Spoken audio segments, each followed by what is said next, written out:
Decoration Soumili event management, proprietor Mithun Das. এটি ছিল first গলি। এটি সম্পূর্ণ পাতার সিলিং দিয়ে করা হয়েছিল।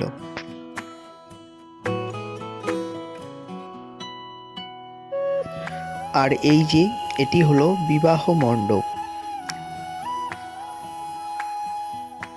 আর তার পাশেই ছিল এটি পাত্রের বসার জায়গা।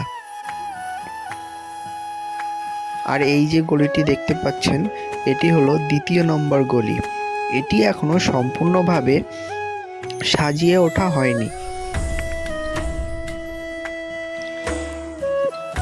এখনো সম্পূর্ণভাবে আমাদের কাজ হয়ে ওঠেনি, তাও আপনাদের সামনে কিছুটা ঝলক তুলে ধরলাম।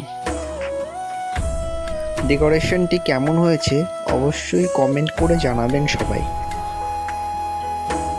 আর এই জায়গাটি দেখছেন, এটি হলো পাত্রীর বসার জায়গা।